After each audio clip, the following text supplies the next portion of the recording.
चलिए आगे बढ़ते हैं। रूस के राष्ट्रपति का भारत दौरे का दूसरा दिन। पुतिन ने राष्ट्रपति द्रौपदी मुर्मू से मुलाकात की। राष्ट्रपति भवन में डिनर करेंगे व्लादिमीर पुतिन। तो अहम जानकारी आपको दे रहे हैं, पुतिन के दौरे का दूसरा दिन बेहद महत्वपूर्ण माना जा रहा है और अब से थोड़ी देर के बाद जो डिनर है उस पूरे कार्यक्रम का आयोजन किया गया है राष्ट्रपति भवन में। और आपको बता दें कि जब से पुतिन की मौजूदगी रही है, निश्चित तौर पर कई बड़े फैसले लिए गए हैं। लगातार जब साझा प्रेस कॉन्फ्रेंस हुई उस दौरान भी पुतिन की तरफ से भी और प्रधानमंत्री मोदी की तरफ से भी कई अहम बातें कही गई हैं। और अब आपको बता दें कि जो डिनर है वो होना है राष्ट्रपति भवन में और ये पूरी जो मुलाकात रही है मोदी और पुतिन, देखिए 24 घंटे में 3 बार मिले हैं। डिफेंस डील नहीं हुई है। मोदी ने कहा रूस सबसे करीबी दोस्त है। पुतिन ने कहा है हम सिर्फ तेल गैस की बात करने नहीं आए। भारत दौरे पर आए रूसी राष्ट्रपति व्लादिमीर पुतिन और पीएम मोदी ने करीब 24 घंटे में 3 बार मुलाकात की। दोनों नेताओं ने साथ में प्राइवेट डिनर, द्विपक्षीय बातचीत, ज्वाइंट प्रेस कॉन्फ्रेंस और इंडिया रूस बिजनेस फोरम की बैठक को संबोधित किया। हालांकि इस दौरान दोनों देशों के बीच किसी भी बड़े डिफेंस डील का ऐलान नहीं किया गया। इससे पहले कई रिपोर्ट्स में भारत रूस के बीच किसी लड़ाकू विमान या बड़े रक्षा सौदा होने की बात कही जा रही थी। भारत रूस के बीच 19 समझौतों पर मुहर लगी है और आपको बता दें ये तस्वीरें जो हैं वो अब डिनर जो है वो होना है। राष्ट्रपति भवन में डिनर करने वाले हैं रूस के राष्ट्रपति पुतिन और बहुत अहम है ये पूरी मुलाकात। अगर आप इस पूरे मुलाकात को समझे और मोदी और पुतिन की 10 बड़ी बातें समझे तो मेक इन इंडिया के तहत जहाज निर्माण में सहयोग पीएम मोदी की तरफ से कहा गया। यूरेशियन आर्थिक संघ के साथ फ्री ट्रेड एग्रीमेंट समझौते के लिए काम कर रहे हैं। रूसी नागरिकों के लिए 30 दिन तक का फ्री ई टूरिस्ट वीजा और 30 दिन का ग्रुप टूरिस्ट वीजा। रूस में भारत 2 नए वाणिज्य दूतावास खोले गए हैं। वहीं दूसरी तरफ रूसी राष्ट्रपति पुतिन की तरफ से कहा गया फ्यूल सप्लाई बिना रोक टोक जारी रखेंगे। भारत रूस का बिजनेस 1 साल में 12% बढ़ा। भारत रूस के बीच $60 अरब का व्यापार हो रहा है। $100 अरब का टारगेट है। रूस भारत मिलकर भारत में सबसे बड़ा न्यूक्लियर पावर प्लांट बना रहे हैं। नए अंतर्राष्ट्रीय ट्रांसपोर्ट रूट बना रहे हैं। बेलारूस से सामान सीधे हिंद महासागर पहुंचेगा। भारत में रूस टुडे चैनल भी लॉन्च किया जाएगा। तो भारत रूस के बीच फ्री ट्रेड पर चर्चा हुई है। आपको बता दें कम समय में बड़े लक्ष्य हासिल कर सकते हैं। पीएम ने कहा है जल्द भारत तीसरी अर्थव्यवस्था बनेगा। सिविल न्यूक्लियर सेक्टर में नई संभावनाएं। पीएम की तरफ से कहा गया डिफेंस स्पेस को प्राइवेट सेक्टर के लिए खोला गया। तो अहम जानकारियां जो है वो आपको दे रहे हैं, जहां पर इस मुलाकात के बाद जो पीएम मोदी हैं उनकी तरफ से भी बड़ी बातें कही गई है। डिफेंस स्पेस को प्राइवेट सेक्टर के लिए खोला गया है। भारत रूस के बीच फ्री ट्रेड पर चर्चा हुई है। तो बड़े समझौते हुए मैन पावर, मोबिलिटी व्यवस्था, हेल्थ केयर और मेडिकल एजुकेशन, फूड सेफ्टी और स्टैंडर्ड, जहाज निर्माण, समुद्री सुरक्षा निगरानी, कृषि और फर्टिलाइजर, परमाणु ऊर्जा सहयोग, ये वो चीज़ें रही जिसका आपको बता दें कि जिक्र भी लगातार किया गया। और कहीं ना कहीं आपको बता दें कि कम समय में बड़े लक्ष्य हासिल कर सकते, ये भी कहा गया। और मेजर जनरल रिटायर्ड सुधाकर जी मेरे साथ जुड़ गए, defence expert, ambassador Gauri Shankar Gupta पूर्व राजनयिक भी, और अरविंद सिंह तेजावत जी विदेश मामलों की जानकार। बहुत स्वागत आप सभी का। सुधाकर सर, सबसे पहले मेरा सवाल यही, पिछले 24 घंटे में 3 बार मुलाकात हुई है प्रधानमंत्री मोदी की और रूस के राष्ट्रपति पुतिन की। इस पूरे मुलाकात को, इस पूरे दौरे को अब तक कैसे देख रहे हैं सर? तहे दिल से आपको धन्यवाद देता हूं खुशबू जी, एंड मेरे जो डिस्टिंग्विश को पैनलिस्ट हैं उनको शुभकामनाएं। जहाँ तक आपकी सवाल है, सवाल के जवाब में इतना ही कहूँगा मैं कि ये बड़े समय के बाद इस किस्म की एक समिट हुई है जो पूरा विश्व के सामने एक एक प्रतीक बनने लायक है। मतलब बाकी देशों को ये उसको फॉलो करना चाहिए। इसलिए कहता हूं कि एक सेंट्रल पॉइंट आज के दिन में जियो पॉलिटिक्स कहें या जियो इकोनॉमिक्स या जियो सिक्योरिटी या जियो टेक्नोलॉजी, एक चीज़ की अभाव है, वो है ट्रस्ट। लेकिन रशिया और इंडिया का जो रिश्ता है वो इसको एक उच्च स्तर पे ले गया है। इसी चीज़ को पूरा विश्व देखना चाहिए। मेरे ख्याल से आने वाले समय में सारे जितने जितने मसला हैं ये सारे हल हो जाएंगे। नंबर 1। नंबर 2, ये एक ऐसा एक समिट है जिसमें आप नेम अ सब्जेक्ट, कोई भी आप मुद्दा उठाते हैं उसमें उठाया गया है। मतलब ये सिर्फ रशिया और हिंदुस्तान की तरह के नहीं, बल्कि ये हमारे प्रधानमंत्री साहब की भाषा में उन्होंने कहा है कि ये मानवता, मतलब मैनकाइंड की सहूलियत और तरक्की के लिए ये सब सोच विचार किया गया है। पूरा विश्व की जो रोड मैप है, एक किस्म का ये एक मॉडल, एक टेम्पलेट बनाया जा सकता है। चाहे सिक्योरिटी की बात करिए, चाहे आप ट्रेड की बात करिए, चाहे आप एनर्जी की बात करिए, चाहे आप मिलिट्री की बात करिए, चाहे कनेक्टिविटी की बात करिए, चाहे आप एजुकेशन, आप जैसे कि कोई देश मैंने अभी तक सुना नहीं है कि इस किस्म के कोई प्रस्ताव बनाते हैं कि रशिया के लिए आप यहाँ से स्किल्ड और अनस्किल्ड लेबरर्स को ट्रेनिंग दे रहे हैं, रशियन भाषा में प्रस्तुत करके वहाँ भेजने की सब आप कोशिश कर रहे हैं। ये एक अनोखा किस्म का एक समिट है जिसका जो फाइंडिंग और जो कंक्लूजन है ये बहुत आगे ले जाएगा। और ये बहुत मोमेंटम जो आप 2030 तक टारगेट लेके बैठे हैं कि $100 बिलियन का टारगेट, मुझे लग रहा है कि अगले 2-2.5 साल के अंदर ये पूरा कंप्लीट होने का संभावना है। इसके अलावा ये जो नॉर्थ साउथ रूट है, ये जो आपका ईस्टर्न जो फ्लैंक से रूट जाता है फ्रॉम चेन्नई टू व्लादिवोस्टोक, और व्लादिवोस्टोक से नॉर्थ सी होके आर्कटिक वाला जो सर्कल है, इसके बीच में से बर्फ अभी पिघलने लगा है, नए रास्ते खुल रहे हैं। ये एक ग्लोबल डायनामिक्स को बदलने का काफी पोटेंशियल रखता है। सिर्फ रूट टाइम और कॉस्ट ऑफ प्रोडक्ट कम होने की वजह से नहीं, बल्कि ये एक ऐसा इलाका है जहाँ पे खूब सारे मिनरल्स है, ऑयल है, गैस है और बहुत कुछ चीजें हैं जहाँ पे ये आप हार्नेस कर सकते हो। आज के दिन में सिर्फ 8 देश हैं जो इसके साथ जुड़े हुए हैं, उनका जो एक काउंसिल बनता है। हिंदुस्तान को इनवाइट किया गया है, अब ये एक ऑब्जर्वर स्टेटस है, और इसको अगर हम किसी भी तरह इंटीग्रेट कर सकते हैं हमारा जो सी लेन्स ऑफ कम्युनिकेशन के साथ, जी। ये काफी फर्क पड़ेगा हमारा ट्रेड और ट्रेड रिलेटेड एक्टिविटीज के साथ। लेकिन सिक्योरिटी के मामले में बहुत इंपॉर्टेंट है, चाहे S-400 की बात करिए, 2 बैटरी अभी बाकी है, अगले 2-4 महीने के अंदर आके डिप्लॉय होने जा रहे हैं। इसी चीज को हमें आगे बढ़ाना है। It is called as something weapon platform, जिसको आपने लड़ाई के मैदान में टेस्ट कर रखे हैं, एक गेम चेंजर की तरह उसको दिखा जाना चाहिए। और S-500 को किस तरह ला के हमारे देश में डिप्लॉय कर सकते हैं ताकि सेफ्टी और सिक्योरिटी के ऊपर हम इसको आगे बढ़ावा दे सकते हैं। बैक टू यू खुशबू। ठीक है सर, मैं आती हूँ आपके पास। अच्छा, कहीं ना कहीं गौरी शंकर गुप्ता जी, देखिए ये जो पूरी परिस्थिति अभी तक आपने मुलाकात जब से पुतिन आए हैं उनकी बॉडी लैंग्वेज से लेकर अब तक, और जो बड़ी बड़ी डील हुई है, चाहे वो मैन पावर मोबिलिटी व्यवस्था करे, health care, medical education, food safety और स्टैंडर्ड, जहाज निर्माण, समुद्री सुरक्षा निगरानी, कृषि और फर्टिलाइजर और परमाणु ऊर्जा सहयोग, अभी तक ये फील्ड है जिसमें कि 7 बड़े समझौते हुए भारत और रूस के बीच में। और क्या उम्मीद है जो हो सकती है, और अब क्योंकि राष्ट्रपति भवन में डिनर होना है, उसके बाद ये पूरा जो पुतिन का दौरा है वो खत्म भी होगा, इस पूरे दौरे को कैसे देख रहे हैं सर अभी तक? नमस्कार आपको और सभी दर्शकों को, आपके हमारे को पैनलिस्ट को भी नमस्कार। देखिए, सबसे पहला और मोस्ट इम्पोर्टेंट पॉइंट ये है कि ये जो दौरा है पुतिन साहब का, ये हमारे संबंधों को एक नई ऊंचाई दे रहा है, क्योंकि पूरे वेस्टर्न वर्ल्ड ने पुतिन साहब को आइसोलेट करने की कोशिश की थी और वो कहीं भी ट्रेवल नहीं कर पाए, कहीं भी नहीं जा पाए, इस तरह की उन्होंने कोशिशें की। लेकिन जो नेबरिंग कंट्रीज हैं और चाइना के अलावा ये पहला दौरा है पुतिन साहब का जो भारत में हो रहा है। ये दिखाता है कि रशिया को भारत के ऊपर कितना कॉन्फिडेंस है और भारत को रशिया के ऊपर कितना कॉन्फिडेंस है। हमारे जो 75 साल के जो संबंध हैं उसमें कोई भी ऐसी समस्या नहीं आई कि हमारे संबंधों में कहीं नीचाई दिखाई पड़ी हो। और ये जो पर्टिकुलर दौरा है, इससे ऊंचाइयां बहुत बढ़ेगी। ये ऑप्टिक्स जो हैं वो पूरे संसार में ऑब्जर्व किए जा रहे हैं, यूरोपियन यूनियन और अमेरिका विशेष रूप से। दूसरी चीज, इस दौरे के दौरान देखिए हमारे संबंध रक्षा और एनर्जी सिक्योरिटी पे हमेशा रहे हैं। इस दौरे के दौरान हमने कोशिश की है कि उनको हम डाइवर्सिफाई करें और क्षेत्रों के अंदर आगे बढ़ें। तो हमने 16 समझौते साइन किए हैं।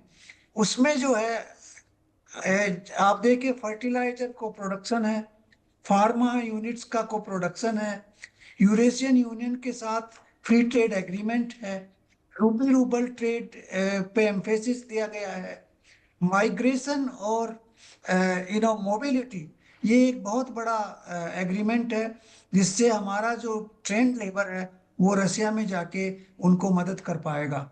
और इसके अलावा अपना जो SJ-100, ये एक सिविलियन एयरक्राफ्ट जो बनेगा, उसके लिए हाल और वहाँ की जो रसिया की कंपनी है उसके बीच में एग्रीमेंट हुआ है कि ये दोनों मिलके इस सिविलियन एयरक्राफ्ट को बनाएं। फिर लॉजिस्टिक एग्रीमेंट साइन हुआ है जिससे कि दोनों देशों के मिलिट्री 9 और 10 बेसिस के बीच में एक दूसरे के द्वारा प्रयोग में लाए जा सकते हैं। मिलिट्री के लिए नहीं बट और सभी कार्यों के लिए वो प्रयोग में लाए जा सकते हैं।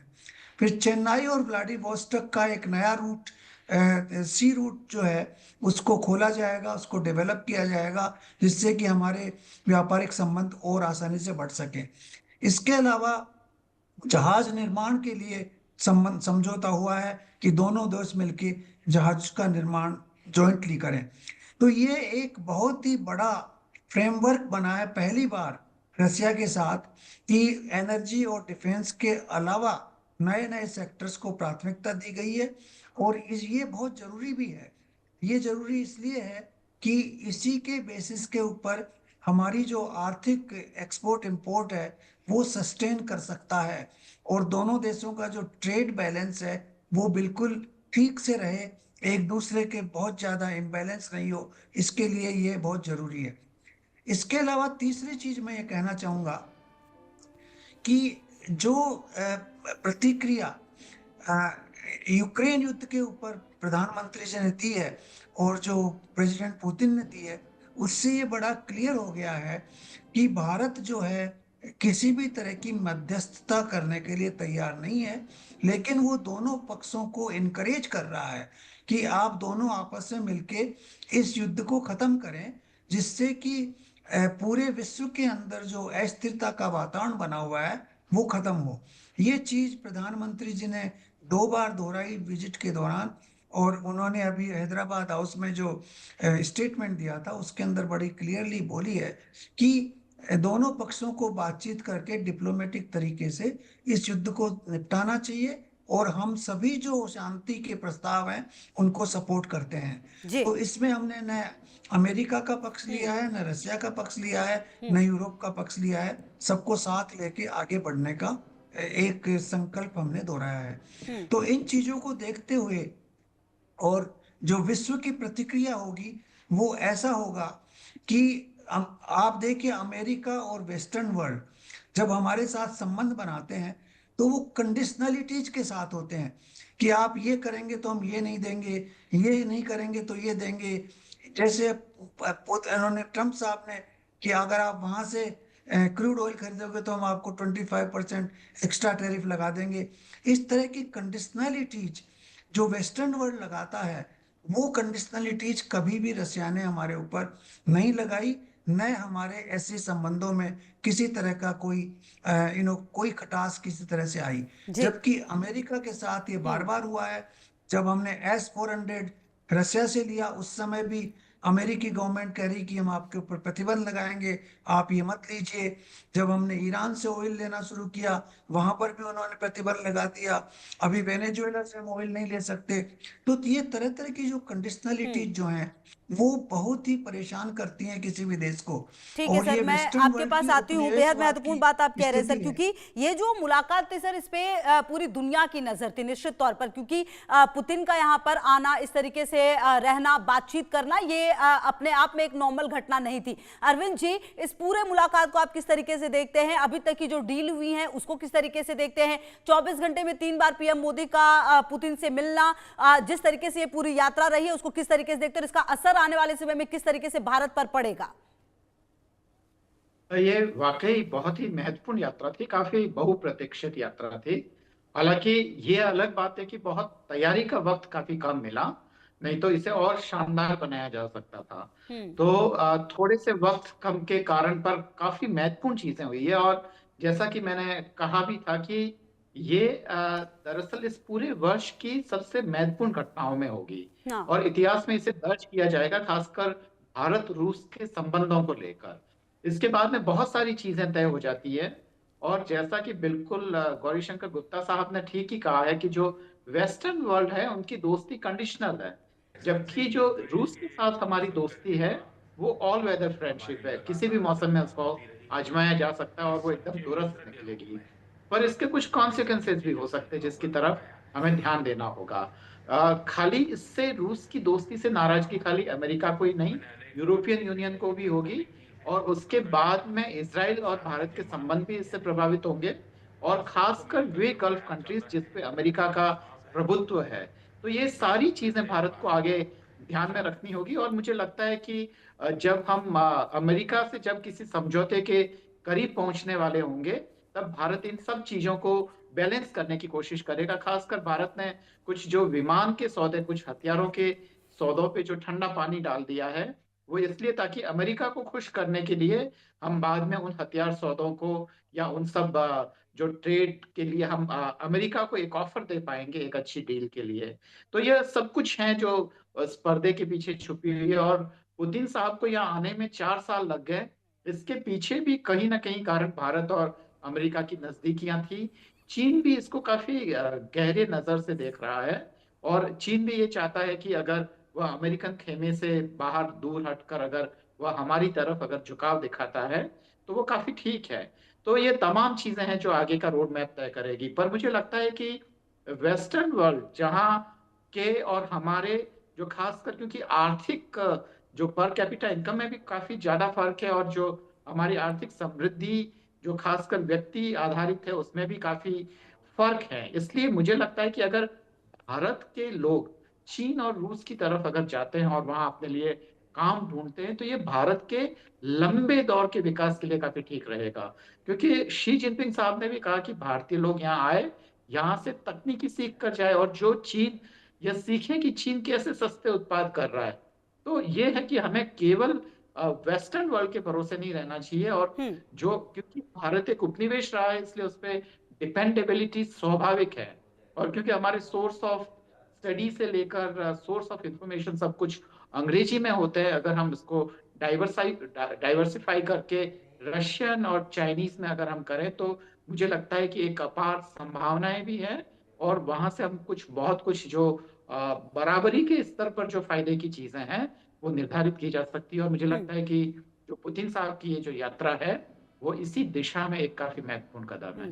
ठीक है खुशबू। सर, आप रहिए हमारे साथ, हम आगे भी बातचीत करेंगे। आप सभी लोग मेरे साथ रहिए। और इस बीच जो प्रधानमंत्री मोदी ने खास बातें कही हैं वो जरा अपने दर्शकों को सुना दें, और वापस फिर चर्चा की शुरुआत करेंगे। भारत रूस साझेदारी का मजबूत और महत्वपूर्ण स्तंभ रहा है। सिविल न्यूक्लियर एनर्जी के क्षेत्र में हमारा दशकों पुराना सहयोग क्लीन एनर्जी की हमारी साझा प्राथमिकताओं को सार्थक बनाने में महत्वपूर्ण रहा है। हम इस विन विन सहयोग को जारी रखेंगे। क्रिटिकल मिनरल्स में हमारा सहयोग पूरे विश्व में सिक्योर और डाइवर्सिफाइड सप्लाई चेन सुनिश्चित करने के लिए महत्वपूर्ण है। इससे क्लीन एनर्जी, हाईटेक मैन्युफैक्चरिंग और न्यू एज इंडस्ट्रीज में हमारी साझेदारी को ठोस समर्थन मिलेगा। भारत सदैव अपना योगदान देने के लिए तैयार रहा है और आगे भी रहेगा। आतंकवाद के विरुद्ध लड़ाई में भारत और रूस ने लंबे समय से कंधे से कंधा मिलाकर सहयोग किया है। पहलगाम में हुआ आतंकी हमला हो या क्रोकस सिटी हॉल पर किया गया कायरतापूर्ण आघात, इन सभी घटनाओं की जड़ एक ही है। भारत का अटल विश्वास है कि आतंकवाद मानवता के मूल्यों पर सीधा प्रहार है और इसके विरुद्ध वैश्विक एकता ही हमारी सबसे बड़ी ताकत है। विश्व में अनेक उतार चढ़ाव आए हैं। मानवता को अनेक चुनौतियों और संकटों से गुजरना पड़ा है और इन सब के बीच भी भारत रूस मित्रता एक ध्रुव तारे की तरह बनी रही है।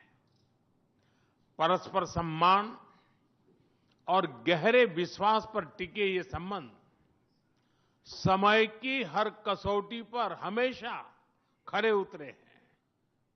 आज हमने इस नींव को और मजबूत करने के लिए सहयोग के सभी पहलुओं पर चर्चा की।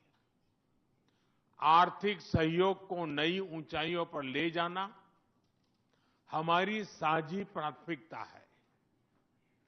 इसे साकार करने के लिए आज हमने 2030 तक के लिए एक इकोनॉमिक कोऑपरेशन प्रोग्राम पर सहमति बनाई है।